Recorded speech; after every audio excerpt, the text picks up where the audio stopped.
I'd like to call the City of Monona Plan Commission meeting to order, Monday, January 27th, 2020. Call the roll. Chair Moore. Here. Alder Thomas. Here. Mr. Holmberg. Here. Ms. Fallon. Here. Mr. Stein. Here. Ms. Fox. Here. Mr. Holmquist and Mr. Peterson excused. Thank you. Do I have a motion to approve the minutes from January 13th, 2020? Do I have a second? Second. Any changes, edits of any kind? No? Hearing none. All those in favor say aye. Aye. Minutes carried. Is there anybody here to appear beyond this particular project that we have on the agenda this evening? It looks like not. We'll move, there is no unfinished business, so we'll move right to new business. 6A, pre-hearing conference on the request by Galway companies for approval of Phase 2 precise implementation plan, PIP of Hara Commons for 140-unit residential building, case number 2-002-2020. Welcome. Please switch. We have to ask them well. Gentleman in the rear, could you put the laptop on, please?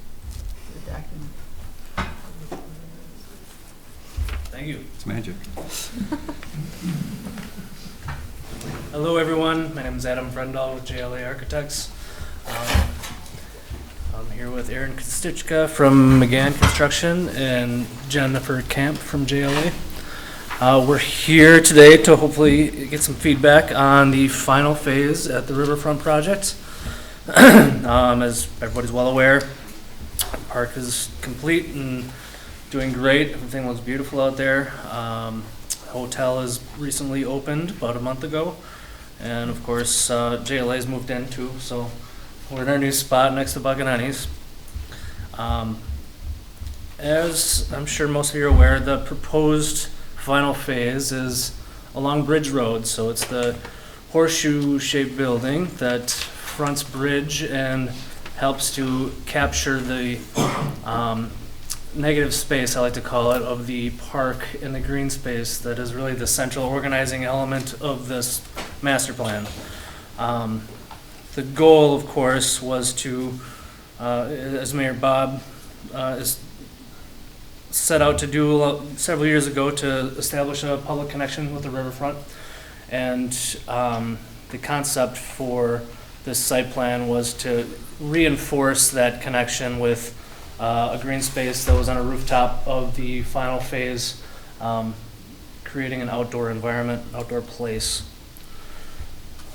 Jumping right to several images. I know you all have these, but this is a view from the park looking towards the last phase of the building, the last phase of the project, up to that green roof. From a material perspective, we are really trying to utilize the same palette as phase one. They're intended to be sister buildings, so the brick would be the same cream city colored brick that we have on phase one. The dark metal panel, which is like a charcoal gray you see on those bumped out forms on phase one, are utilized here again to help break the roof plane and tie phase one and phase three together. And then we have three different colors of fiber cement siding. You can see on the front face here, the lighter gray is actually the taupe color, which is the flat panel on the building. And then we're looking at the Winchester brown, kind of wood stained look panel, likely to be in a lap siding application here. That's what's on the soffits and canopies in the phase one building.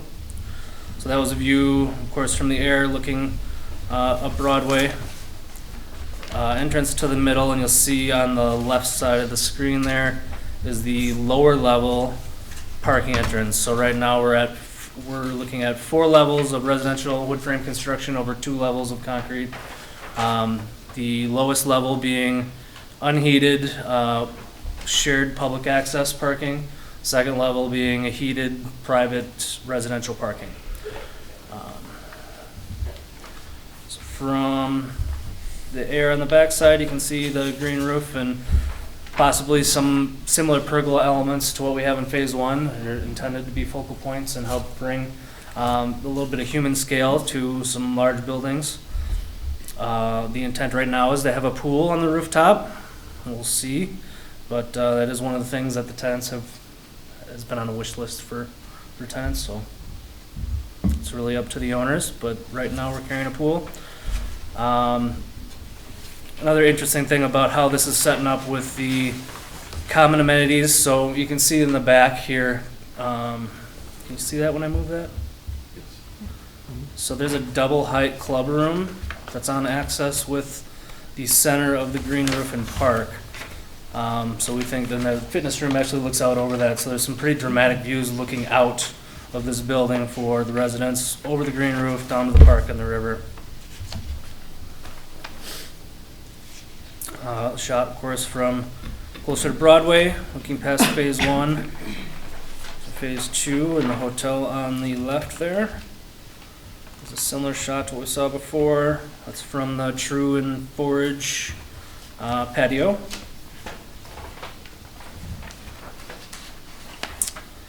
A shot coming up Broadway, or Bridge, I'm sorry, from the south, looking down the connector road that's between the hotel and the final phase, where we currently have some street parking. A little more flat elevation of Bridge Road. You can see we're kind of using the same general palette and just reproportioned a little bit differently than phase one, but still very much the same language. Another shot from the air. Let's run through the plans. This is the lowest level of parking. The intent here is to have the primary vehicular entrance from the end of the building, like I showed you on the slide. So furthest to the north along Bridge. It was mentioned from the CDA that potentially it might make some sense to have a more of a visual connection, whether it be vehicular or just end command door, but a strong connection between the park and the public parking that's available so people know it's there. So whether that means just a dressed up entrance for people, or if there's actually a parking access there, it means cutting up a curb that was recently poured. So this lowest level is 124 spaces currently. That's leaving the portion where it is the deepest on the south side of the site unexcavated. The second level, which would be the private resident parking, is at 155. In here you've got that central space where the lobby is, a little bit of bike parking, stairs and elevators. Also a more of a figural stair just connecting this lower level lobby to the upper level lobby.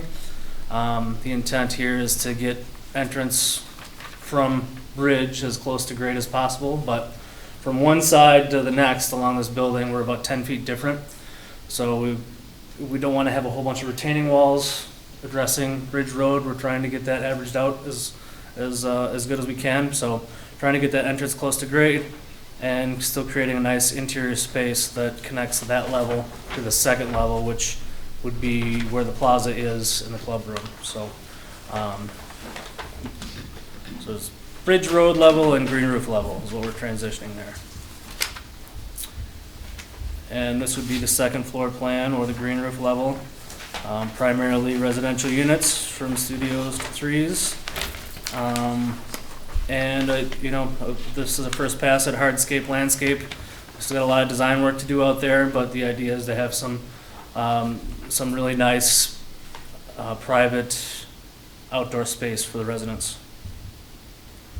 So move up the building, we're repeating floors. That's that X in the middle is that double height club room there. Fitness room off to the left. And fourth and fifth floors. So one of the biggest things we want to run through here is this parking analysis, because everyone's aware we've got quite a bit of parking challenge, particularly at lunchtime and dinner time.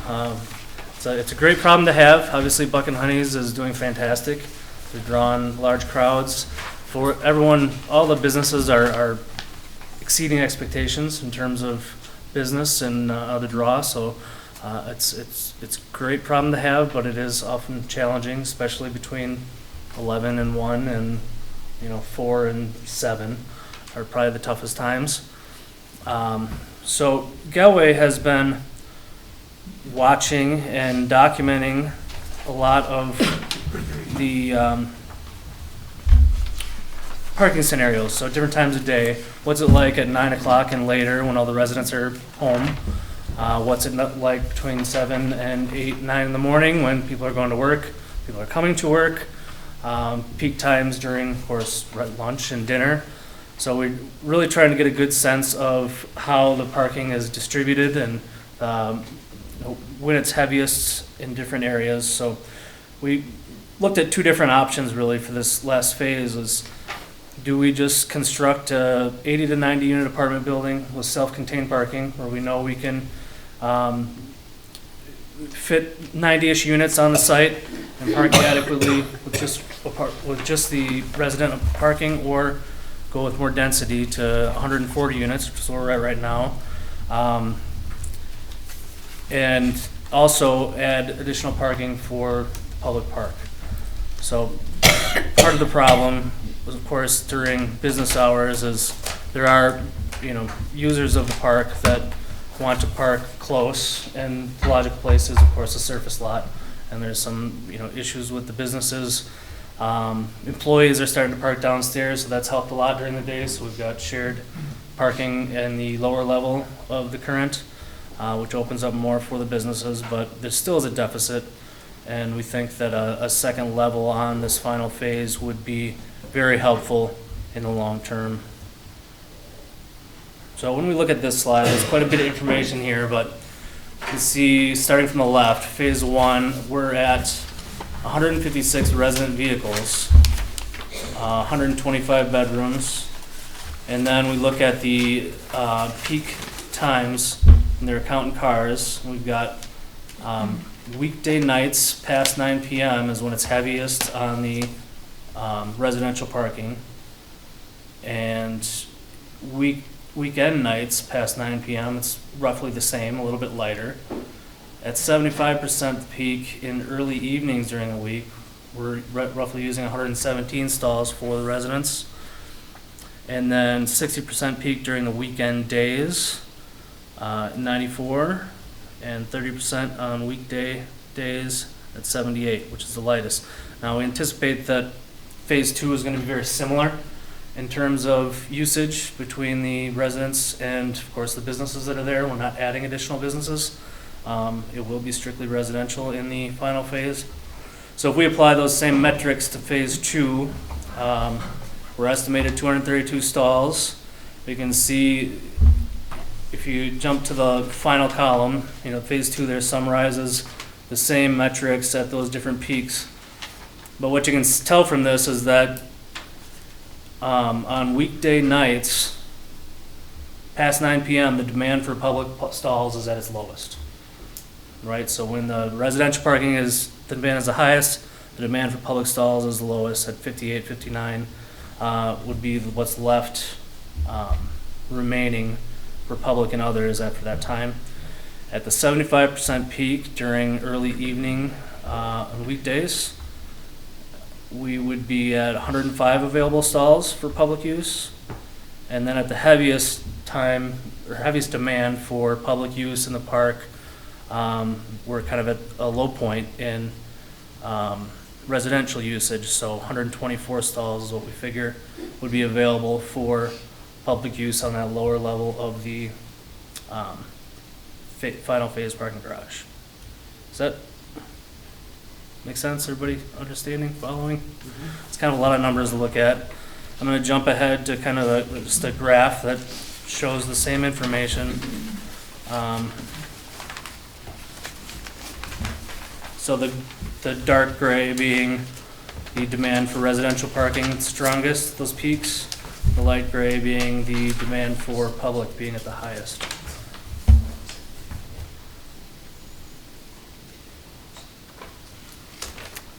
So that's what I'll have to say. Aaron, you got anything to add?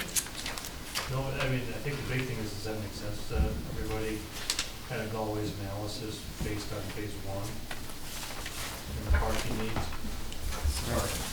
Thank you.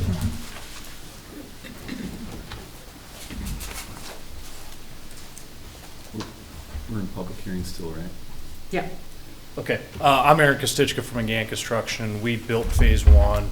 We will be building this phase. I've been involved with Steve from the beginning, as you all know. So anyway, obviously, I mean, Steve's managing the property on phase one. He's hearing a lot of the complaints. I've got relationships with some of the commercial users, so I'm hearing a bunch of the complaints, especially Buck and Honey's, because of, you know, obviously at these peak times that we're identifying here, they've got all kinds of, I mean, there's literally, I mean, I was just there, you know, the parking lot's full, right? And part of the challenge is we've got people that are, you know, going to just the park. I mean, there's people out there skating.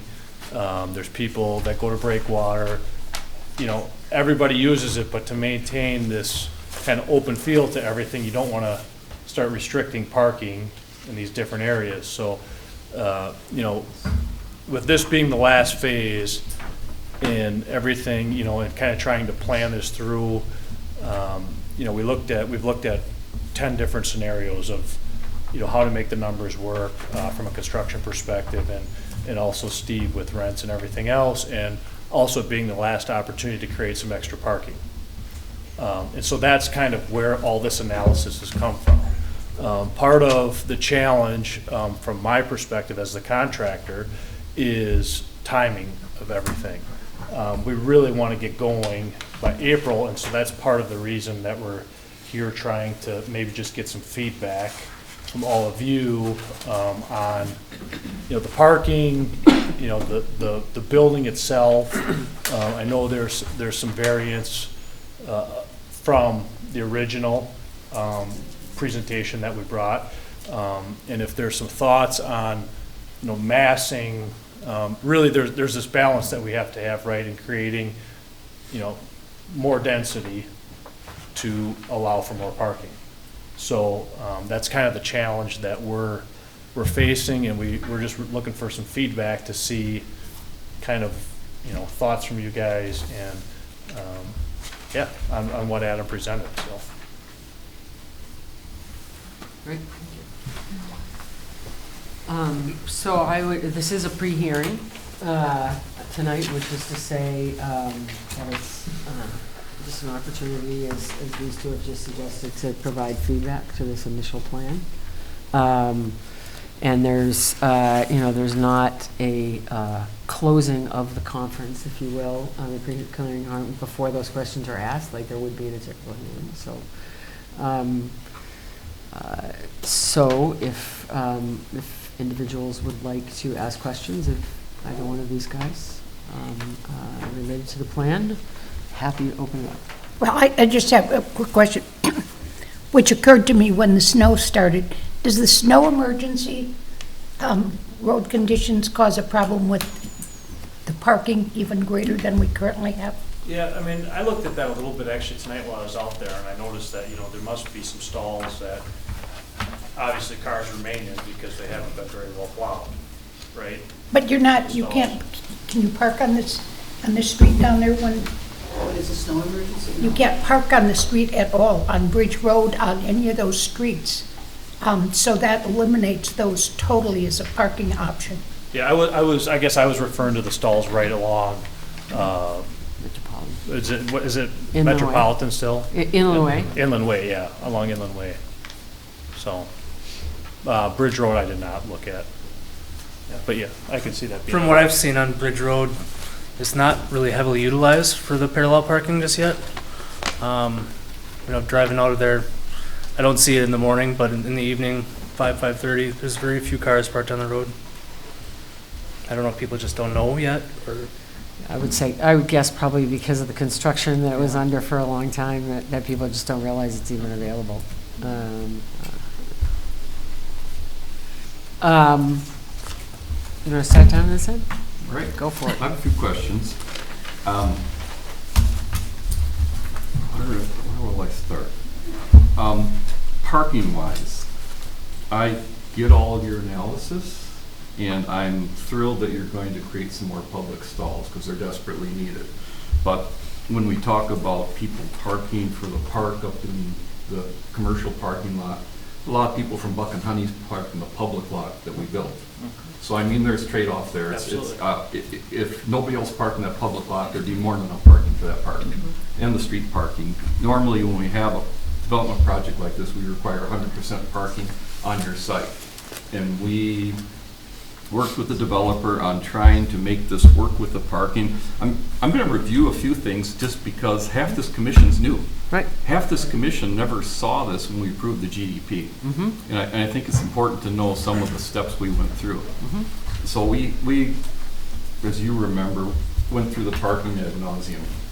And we talked about ratios, we talked a lot about where it should be. I know we checked with some apartment developers that said they wouldn't build a building with less than 1.3 stalls per unit. That was just the way they would do it. And I think we ended up at 1.08 or something on the original one, but then we factored in some public parking and some shared parking, etc. And speaking of shared parking, that's one thing. I know we had shared parking between the hotel and Current. Yeah, that's correct. And the hotel has it posted for hotel guests only. Yeah. That lot's empty. We've got a parking problem there, like you said tonight, and there's almost nobody in that parking lot. And they've got a sign there that says you can't park there, which is in violation of the conditions of approval for the hotel. Yeah, Steve's talked to them, I know Okay, that. Yeah. great. I think that will help a lot Yep. right there, because that's a big parking lot. Yep. And were I that hotelier, I would encourage people to park there right now so it looked Yep. like I was busy. Yeah. So I think it would be good business on their part to get a bunch of cars there, so when you drive by, it looks like a place you want to stop Yeah. at. Yeah. So I think that'll help our parking some up. But we have to remember the ratios we had, and then when we did go to parking, we worked a lot with the applicant, and it was great to work with. I don't mean this was not adversarial, but the commission was still a little worried about parking. And so I believe some of the conditions for the approvals, it was either through the GDP or the PIPs on the Current or the hotel, were that we were going to relook at the parking once we were up and operational, and when you did phase 2, that there may be some parking that's going to be needed to compensate for what we're short on the other one if it wasn't working. I don't know if you remember that part. There's a condition in 1 or 2 of those things that talks about that. I'm saying that because you mentioned you might want to come in and just build 80 or 90 units and have one level of parking out there and call it a day. I don't think the commission would be in favor of that, only because we know the site's short of parking, and the condition says that we may need to address it in this final version. And then if you come in and say, well, we're not going to address it, we're just going to build this, that might be a pause. I can't speak for everybody else, I can only speak for myself, but it wouldn't be in the spirit of everything else we negotiated. Having said all that, I love the fact that you're adding parking. Now, if we go back to our 1.3, it's pretty close to what you've been observing now. And you came up with, what was it, 232? You got 1.3 is 242. So from what I might say and you might say, we're within 10 stalls. And then I don't think in your parking calculation, did you calculate the half dozen or so stalls you're going to lose on the public parking when your driveway exits there? So that's not in the figure. I didn't think so. So when you look at it, then really the public stalls, when things are really busy, which is what we all care about, is when it's busy, what public stalls are there. And I know we talked about during the daytime, but Saturday and Sunday night is pretty busy for public stalls too with restaurants. It looks to me like we're probably, instead of 58, we're maybe in the range of 40 or maybe low 40s of stalls that would be additional to what you think you'll need with that building. So I'm just laying that out so we understand what we're talking about. I mean, an off hours, great, there's going to be parking all over. Yeah. I really think if we can get the hotel buy-in and get people parking there, that's a big lot. And if you're getting full downstairs, the Beltline side of that hotel lot's a great place for some employees to park too. Make it look busy, but stay away from the hotel. I know the other feedback I've heard a lot of, I've never been down there, but they said that your underground was really poorly utilizing the Current, which sounds like you're addressing. Yep, that's And I been- think that's been great. I addressed. think That that's was going to help addressed that as area a well. lot too. So what I'm getting at is, we all know there's a parking problem there, but I think a lot of things you're talking about will really help it. And I think even in the worst calculation, we'll still have at least another 40 stalls on top of everything else. And we also have shared parking with the bank, off hours for the bank. So on those weekend nights when it's really busy, people get used to it, they'll might park there and walk to Buck and Hunt's. It'd probably still be a better walk than off Bridge Road. So for parking, that's kind of how I look at it. On your building, how far are you? My eyes are way too old to read those little bitty numbers. How far are you off of Bridge Road with the building foundation? Oh boy, you're stretching my memory a little bit, Chris. I want to say 20-ish feet. Doesn't look like that much, but maybe it is. One thing I'm worried about, and this goes back to, maybe, it's hard to tell. On one of these, it actually has some tiny numbers, but I can't read them. Yeah. Okay, what I'm going back to is a large item of discussion when we saw the GDP was the building massing of Phase 2 on Bridge Road. And if I remember correctly, you came in originally with about 4 stories along the whole thing in a straight wall, and the commission said, the big, larger buildings on your side, you have 5-story buildings, but they're back a ways from all the streets. And we all said, well, that's a lot right on top of Bridge Road. And so it came back, and I don't know if you have it on your laptop where you show, but in the GDP, there's a real, and what we have, we could put it on the document reader. Sure. I got it right, too. Yeah, it's in there. If we could we have the document reader, please?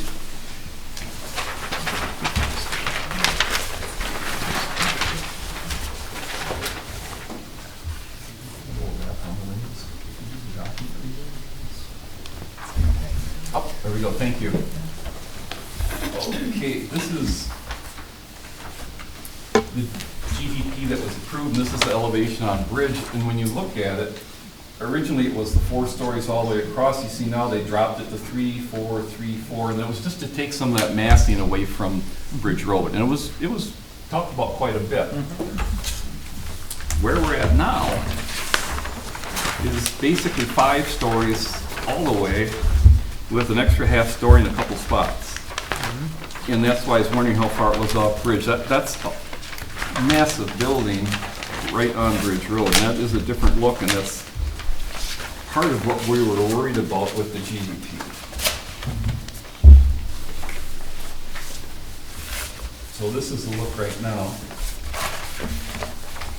and it is basically a full 5 stories with an extra half story in a couple spots. So we've gone from 3 to 4 stories to 5 to 5.5. Now, there are things we have to talk about, because do we want 2 levels of parking? Darn right. I think it's a fabulous idea. I applaud you for doing that. And so does that change your presentation on Bridge Road? Absolutely. It lifts that building up. But one of the things we had talked about and done before was to pull those corners down a little bit and have some articulation height-wise in the building, where we went from 3 to 4 to 3 to 4 to 3, and I'm wondering if that's the kind of thing you would be able to accomplish, just to cut that massing down and maybe make it look a little bit like independent buildings. And this is a long wall, and for the people that haven't really looked at it, I'd suggest before our next meeting, Cottage Grove Road MSP is putting up a building. It's 4 stories, probably a little closer to the road than this, but it's a much smaller facade, and it's overpowering. Now you have to imagine that 2-3 times longer and another story to a story and a half higher. It's a lot, I think, right on Bridge Road. So that's why I bring it up. And so one question would be, is there a way you can help that, get rid of some of that mass right on Bridge Road? Absolutely. I think that's a great answer. So, in all honesty, one of the earlier versions did just that. And as these guys, Steve's trying to balance out his performa and see how the numbers all work. He wanted to put them back in, see how, I think that worked a little better from his end. So, I think there's some other options. Perhaps maybe it's not both units on the end. Maybe it's the one that faces Bridge, and we can create an outdoor space to help articulate that along that side and still keep maybe half the units. The illusion of stepping back. Yeah, right. Okay. That was one thing that Adam and I had discussed, is just on the Bridge Road side, a couple different spots. 4, I think, is the one that we laid out, but having it basically stair step down on the ends, and then 2 in the middle. Okay, so you're talking about perhaps pulling down here. That, taking that unit out, and taking Okay. 2 of the units out in the middle, and then 1 on Okay. the other end, on Bridge Road. Which would maybe give you opportunities for other amenities up Yeah. there too. Yeah, Okay. I mean, the other thing is, and then it kind of stair steps into another tall building, Sure. right? It does, this one's close. The hotel's 5 stories, your other Yep. building's 5 Yep. stories. Our concern was this one right on Yeah, Bridge. no, I being 5 understand stories. that concern of it. It was just, this is a scenario where we're trying to maximize density. Mhm. Sure. I get that. I like the fact that, we have to have that underground parking and you've covered it in brick. That's great. I don't know if there's any other detailing you can do to make it a little bit like something other than just, how long is this building? I don't want to exaggerate. 300-ish. So make it look like something more than a 300-foot long brick wall. Well, and one thing, if we could just click back to that slide with, along the park there, looking into the building. One thing we had discussed was, I don't know if you guys are familiar with the new Exact Sciences alarm. Can we get the laptop put back on, please? Oh, sorry. So, We got a Oh, password thank you. here. and we all get to watch how many women.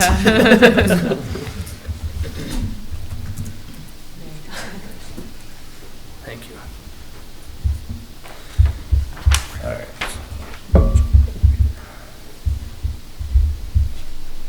Aaron, did you want to show those, the openings? Yeah, well, I guess what I was kind of getting to was along here, you can see that dark Could you use the rectangle. cursor on the computer so that I Oh, yeah, see it on the sorry. screen? Thanks. Okay, here we go. This area right here, right? So this would be a decorative metal screen wall. Okay. I mean, something that attaches to the building basically to kind of give it some, texture and aesthetic. And then we'd have potentially some more. And then we've actually got, which is there, I know there's another slide here that where you can kind of show the walkout here.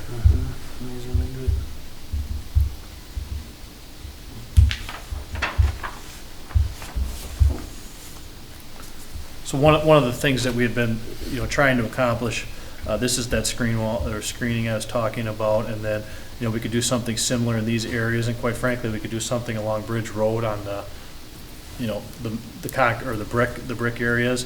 This was, we kind of looked at a couple different ways. Somebody had brought up potentially having that being an entry.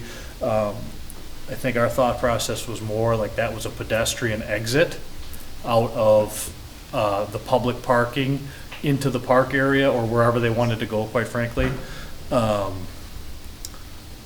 And then, so this second floor of parking would all be enclosed, and then we would have exhaust louvers in different areas along the building, and we could match those exhaust louvers up to something similar with, the aesthetic of this metal panel Right. type thing. And I think we're on the same page what I'm getting at, so it just doesn't look like a parking garage. Yep. Yeah. So I you can have I a really different don't think it feel to it, will. and I think it's important for your building too. Mm-hmm. As far as, since we have it up there, as far as a driveway or a walk entrance, at least for me, I'd much rather see it just being walk. I think a driveway right there in front of the park is going to be really congested. One thing I liked was how you had it around the corner off of Bridge across from the lift station, and it just put it all the way. There's going to be a lot going on there, and I think cars maneuvering in and out of there with all that pedestrian traffic might be more than we should see around the park. One viewpoint. I do like, though, the pedestrian access to the park. I think once it's there, I think people will clearly find where you get into that parking. So I think that's a great idea.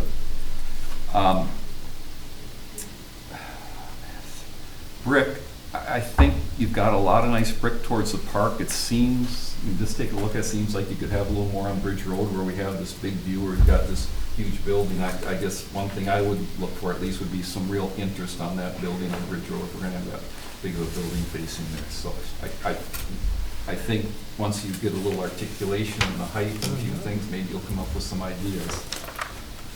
I think part of the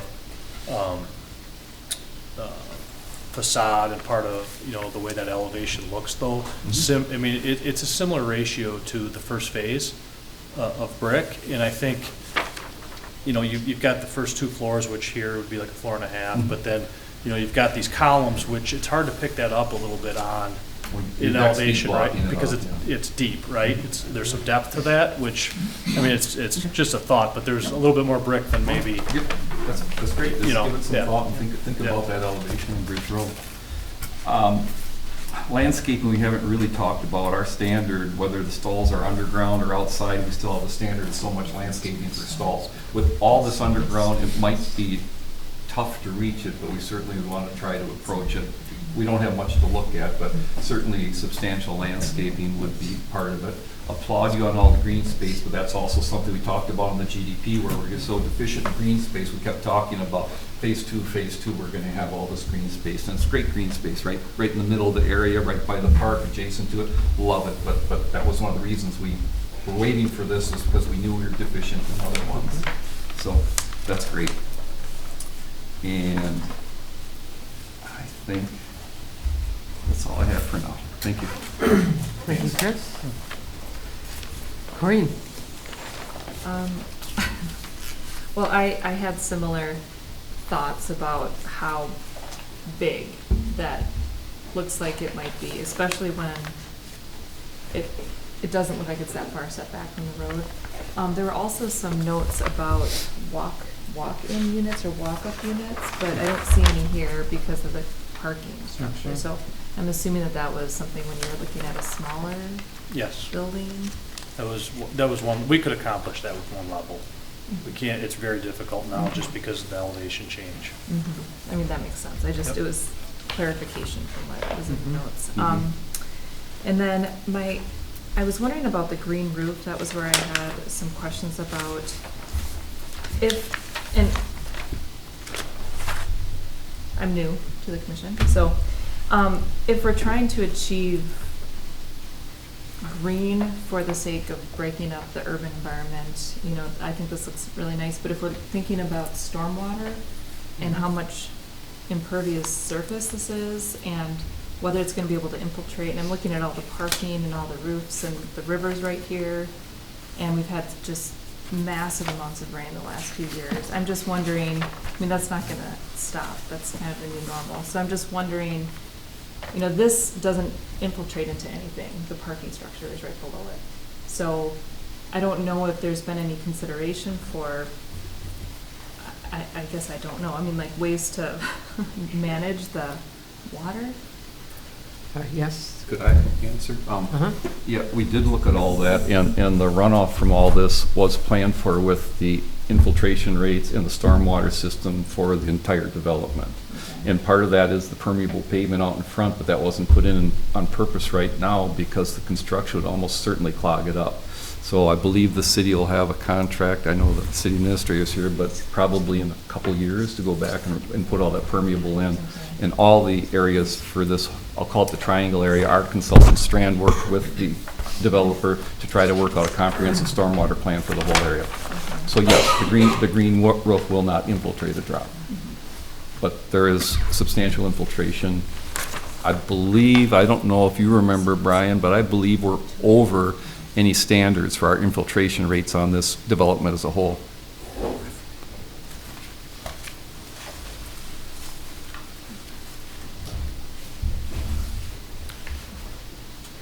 Brian Gatto, City Administrator.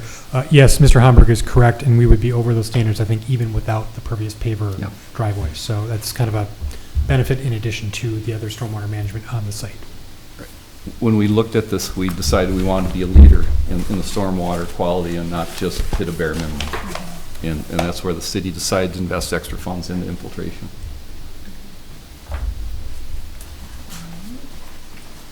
As far as the parking, how often were they out there looking at the parking? Was that over the course of a couple of different months? Because I think the seasons are gonna. Yeah, there's some various, but they're there every day.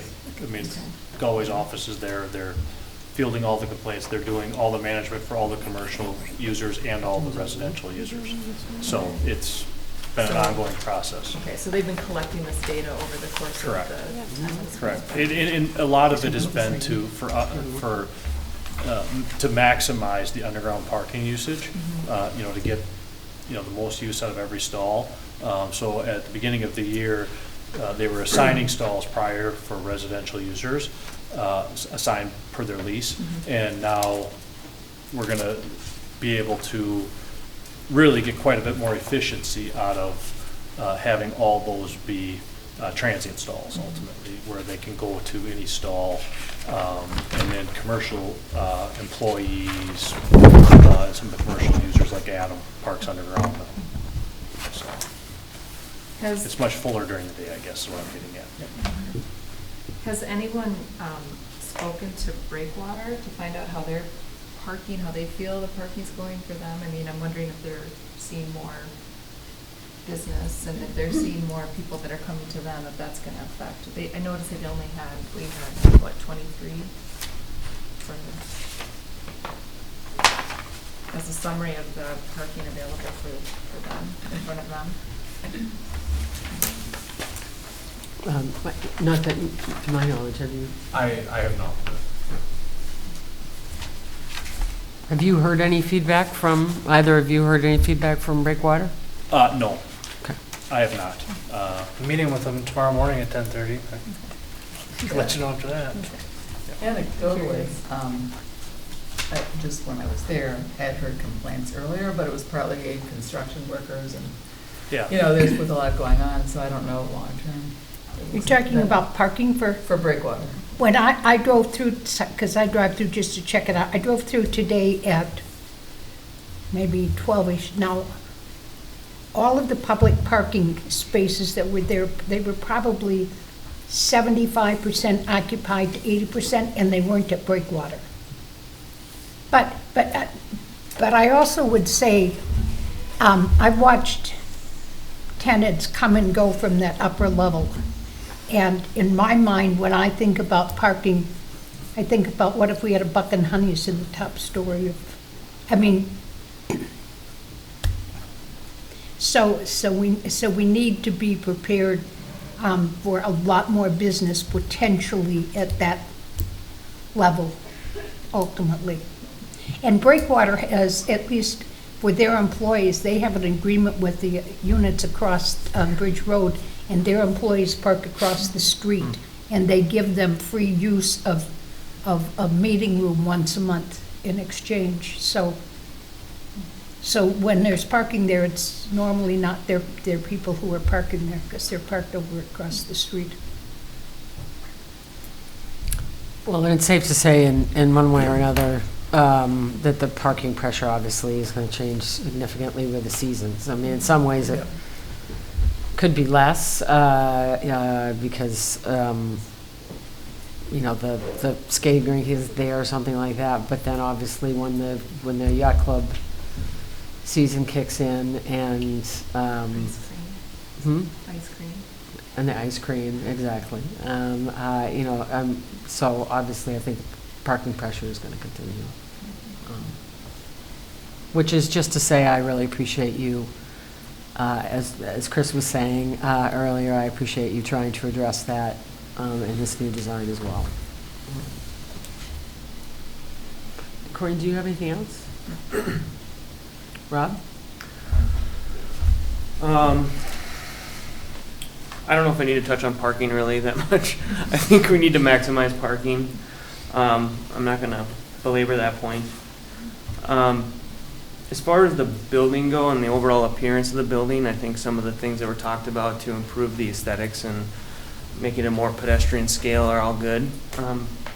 Looking at it though, in some of the perspectives, it looks like a kind of clone of Phase 1, which personally I would rather see a little more difference between the two buildings, so they don't look like it was they were built in, I don't know, it just makes it a little more metropolitan. Complementary, yes, and some use of overlap of materials, but it looks like a lot of the colors and the whole scheme is together, and maybe that's the intent, and I'd be curious to know what other people think about that, but some of the images from the original GDP, I tend to like kind of the color scheming a little bit better, even though there's not a lot of masonry on those. For what it's worth, that's the swooping pergola. Maybe it's supposed to be these two sister buildings that work together, but I don't know. That screen wall that goes to the park underneath the pool, is that screening mechanical equipment, or is that just a architectural feature? Well, the way it's laid out right now, that was screening pool equipment behind there. Okay. So, Is there a noise association with that? not too much. It's not a massive public pool, you know, but there is equipment that makes some noise. Okay.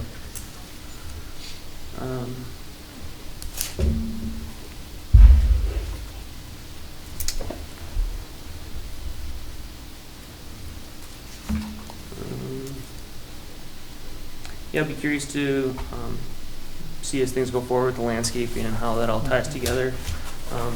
But that's kind of, we're not quite there yet. I think that's all I have right now. Okay, thank you. Susan? I like the suggestions that have been made for the building. I think it's a more, even with its mass, it's a more interesting looking building already than I think I pictured originally, even with the height, the added height. But I like the idea of varying it a little bit. So if you do that, you're not losing units, or how would you do that? We'd lose whole units. units? You wouldn't be able Yeah, to there might do be one bedroom or do, yeah. Might be an opportunity to maybe,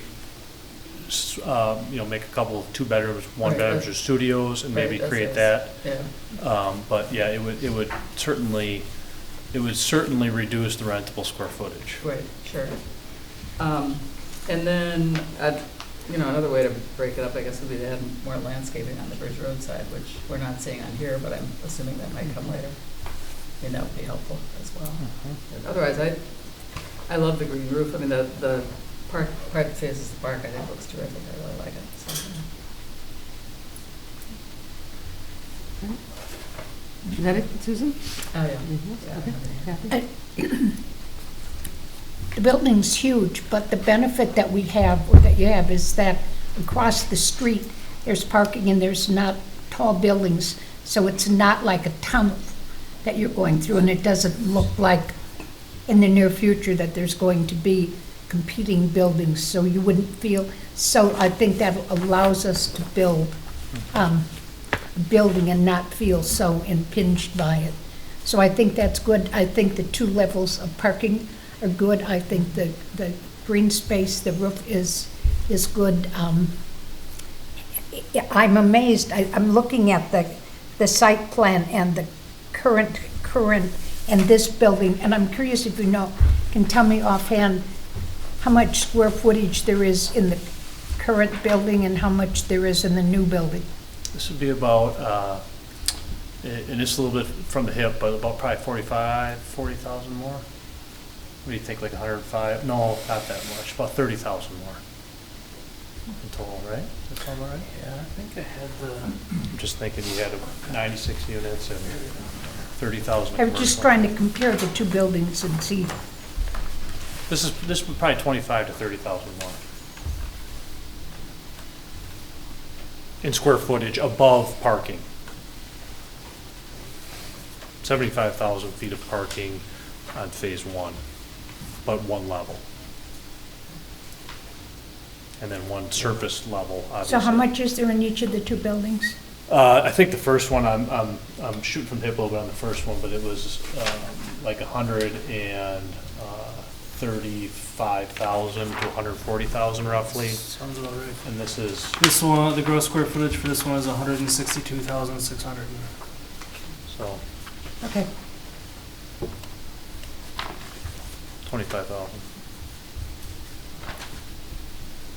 Any other questions? Yep, no, let's, Well, I guess I was just going to comment on the colors. I actually like the colors used in the phase 1 of the current better than what was originally proposed, and I think I like the idea of keeping this similar, just because it is an all one development, and so I didn't have an issue with that. Just to be clear, I like the phase 1 building a lot too. I was talking about making each one different, not because I didn't like the first one. Just so it's clear. I do have one Okay. question. Yes. it says that there's 123 bike parking spaces in the underground garage. Is that available for everyone, or is that just for residents? Do we have parking laid out? I mean, I'm certain we'd have parking on the public's level too, as well. It's not totally figured yet, so you may be seeing a residual number from a previous iteration. Because it is right off the bike path. Yeah, no, I So- certainly think that would be a good spot to, I think there's space on both levels, so the upper level may have private bike parking for the residents, and the lower level could easily have public bike parking. Okay. I have a couple of things. One is, I guess I'm envisioning us blowing through our new sign code with a number of signs related to parking. Like which entrance are public, which are private, where, how to go where. I mean, it just, I love the fact that we're increasing the parking for public, but I know it's already confusing. I've heard from a lot of people that when they've had difficulty parking, again, still saying, can I go below? Can I not go below? Can I go to the hotel? Can I not go to the hotel? Can I go to the bank? Can I not go? I mean, it's just, it is confusing already. And so I would just say, as we look towards the parking, and I was serious about blowing through the code in terms of the signage and flow, I am concerned about that mixed use and the confusion conceivably that causes. And I don't know, even now, I know it's easy to tell employees to park below, but in terms of the general public, I'm wondering, if that's, for instance, now where you're trying to solve the problem that we've got right now, have you put signage below for people, or is there a flashing light that says when public parking's available or not? Or yeah, well, below right now is not, in phase one is not public parking. Right. It's been assigned to tenants and commercial right, assignments, right? So, I would envision that this public parking area would be like what you'd see downtown Madison or something, where you've got a P parking sign, public parking, and something that would help to designate that this is public parking within the underground parking. And it'll be open as well. I mean, there'll be, like this would not have a garage door on it, or you're right. I mean, you wouldn't envision this having a garage door, so it would be. And you're right. I think probably a strategy because I know what you're saying. It's confusing out there. I mean, it's a strategy for overall parking is probably something that we should address. right. Yeah, I think that if you go downtown Madison, there's a sign on the street that says public parking with an arrow that points you where to go. Yeah, yeah, yeah. Right. Yeah.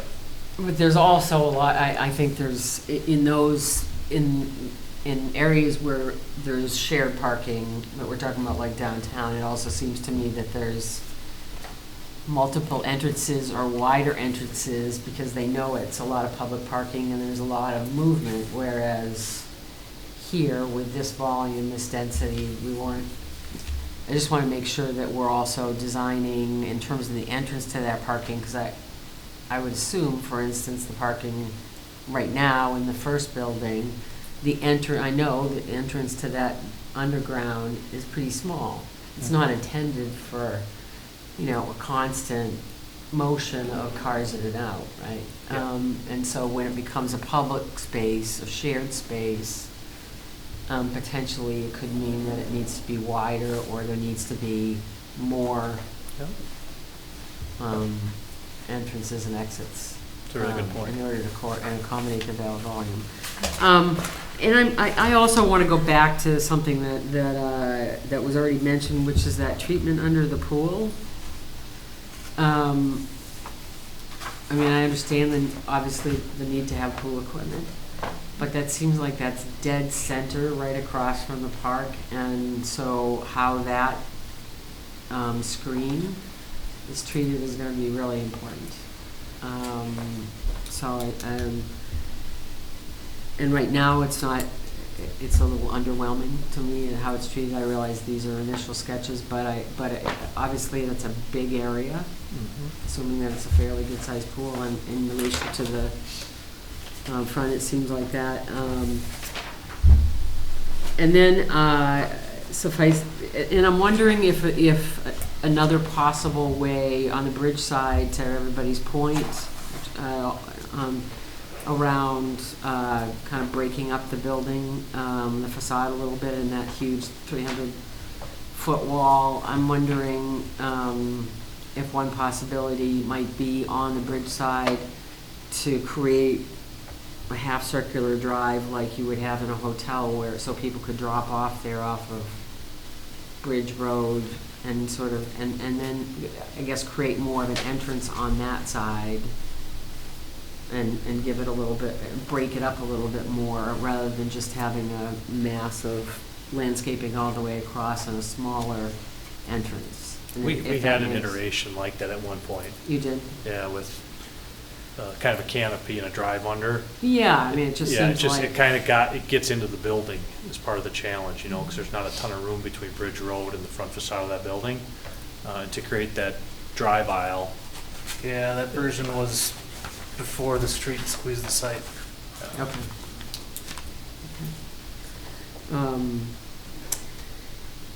And then, of course, I would be remiss if I didn't say that I look forward to seeing solar on the roof at a minimum.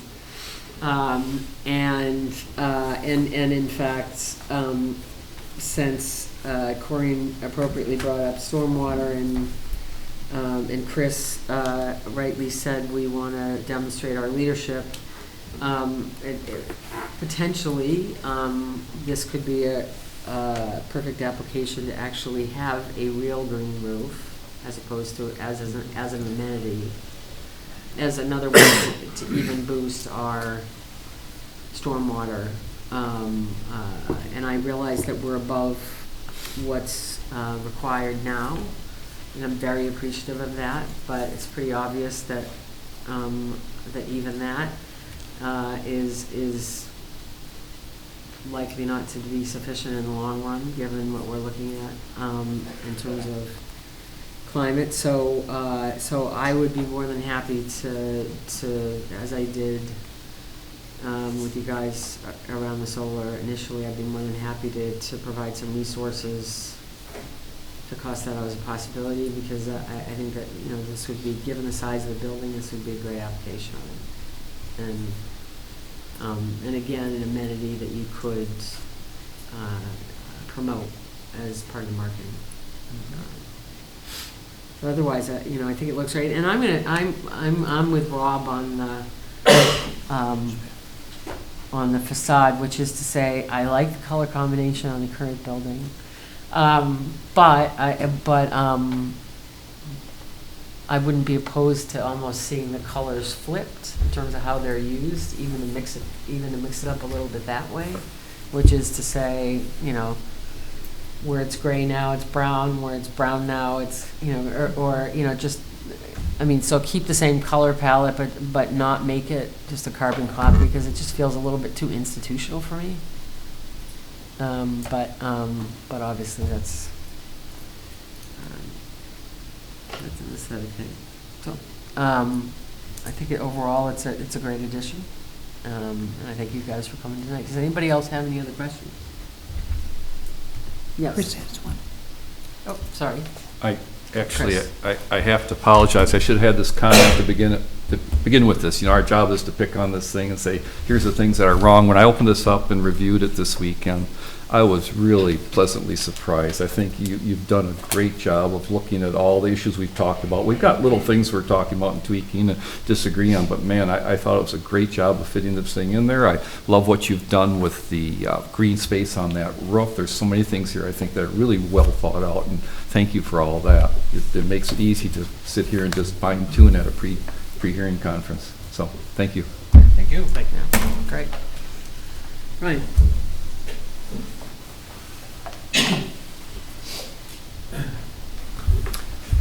Madam Chair and members of the commission, this is more of a clarification question to assist the developer and staff as the developer's team is preparing to make a formal application to this body.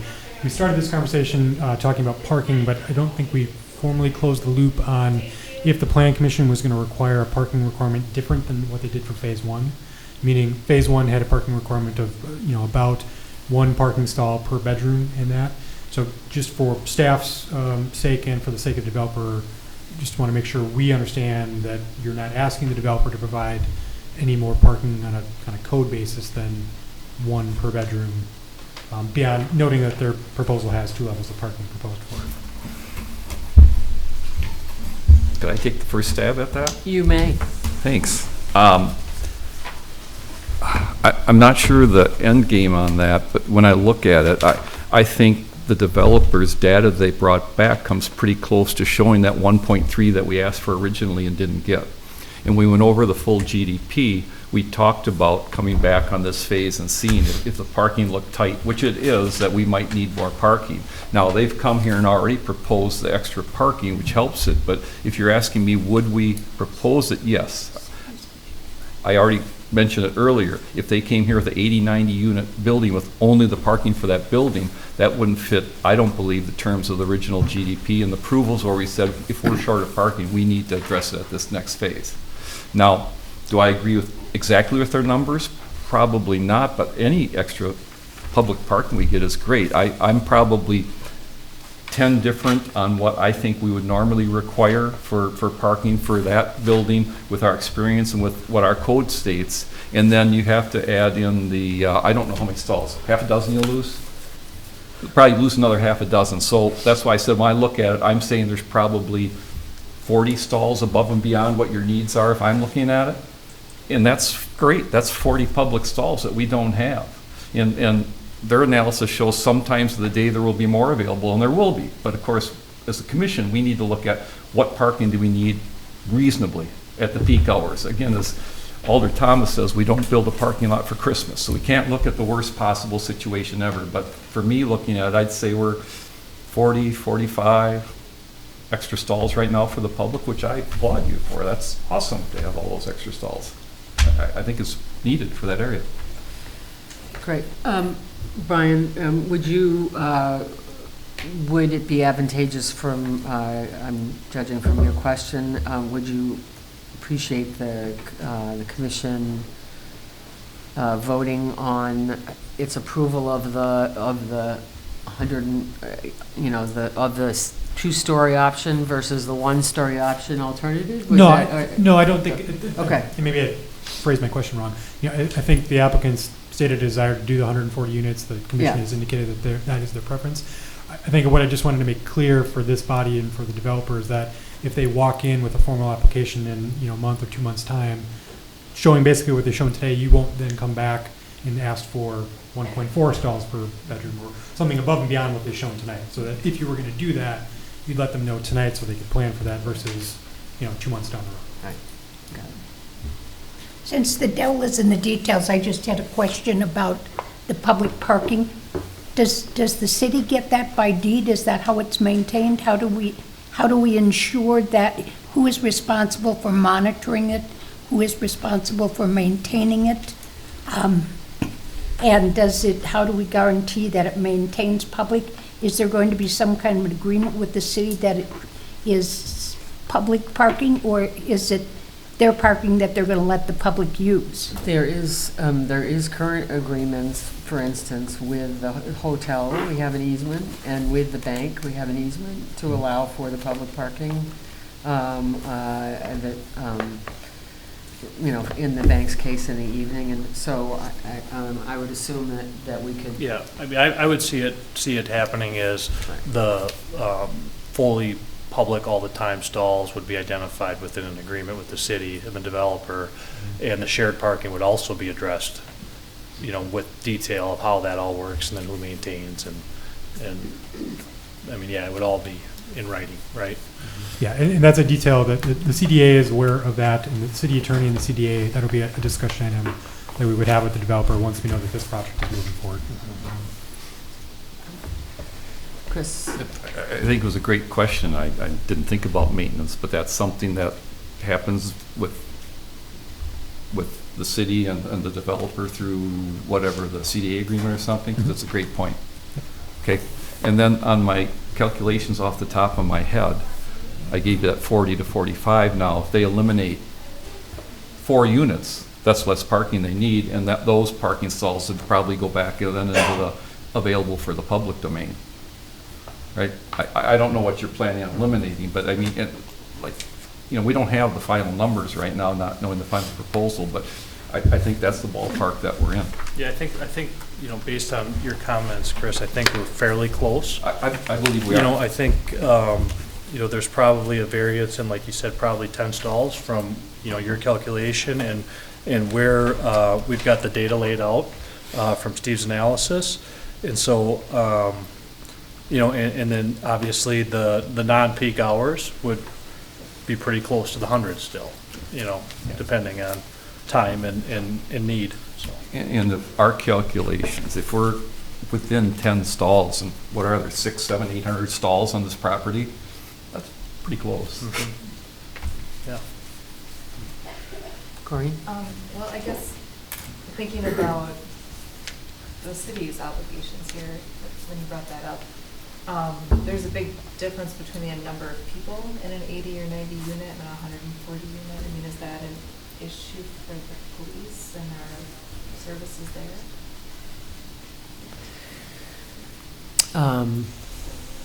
Brian? Not that we're aware of from. Tom? Yes, you may.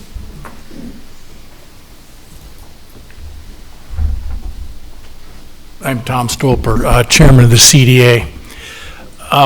To Alderman Thomas's question vis-a-vis the parking, it's the position of the CDA that the city does not want to own the parking. We want to use it, have it available for the public, but not have to own it, because that requires maintenance and all sorts of stuff. We expect the developers who will own the building to do the maintenance of the parking. The envision at this point is some sort of a time period, 20 years has kind of been talked about, and then after that period of time, the city would pay some yearly amount for future maintenance on those stalls. And obviously the number of public stalls might affect how big that payment is. But is that kind of to your question, I think? Thank you. Any other questions, comments, thoughts in the pre-hearing? Chris? Not a question, but I'm going to muddle the vote. I'm probably more with Sue on the architecture. I don't have one way or another. I guess what I'd like to say is it'd be fun if the applicant came back and looked at it, see what you have for option and what quite honestly, what the owner wants it to look like too. Mm-hmm. So. Mm-hmm. Yeah, okay. Anything else? Okay. Then we will close this pre-hearing conference, and we thank you gentlemen for coming in tonight. Thanks very much. Thank you. It's exciting. Thanks.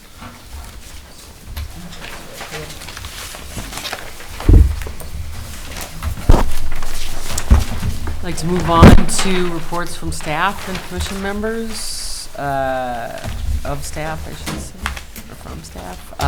Staff report? Thanks. At this time, there are no potential upcoming items for the February 10th meeting, so I think we can go ahead and cancel that meeting. This conversation about the riverfront project will obviously continue, but nothing pressing at this time for February 10th. Couple signage applications moving through potentially, but I think certainly the 24th would be the earliest. Anything could happen. Nothing specific to report out at this time. Okay, great. I just have one thing to mention, which is that Administrator Ghetto provided us, you may not know, one of the wonderful things that he does for the City Council every week is he gives us a weekly report on Fridays of sort of what's happened during the week. And this last week, for I think the first time, he provided some information on some bills that were at the State House that would pretty dramatically impact our ability to do business.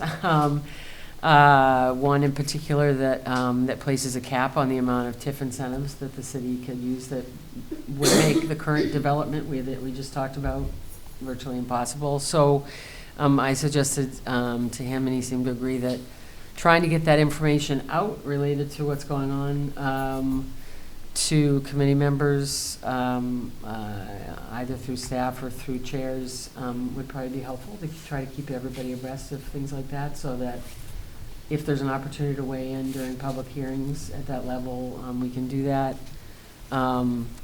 And I know we all try to keep it abreast via the League of Municipalities, and some of us keep abreast in other ways as well, but you know, there's a lot going through. There's briefing papers, so just down the pike, know that we'll do what we can to keep everybody informed of bills that would have that kind of an impact. I do have one. Yes. It's not a specific plan commission item, but just an update for the commission. Solar came up in discussion. I know Hara Terrace, formerly Tracer, have been discussing this. I did get plans through last week for them to put solar on the roof of that building.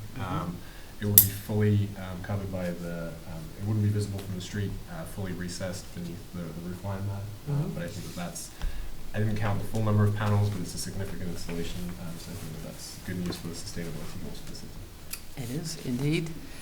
And I have it on good authority that they received the RESIP grant that they needed to as did the Hara place. So,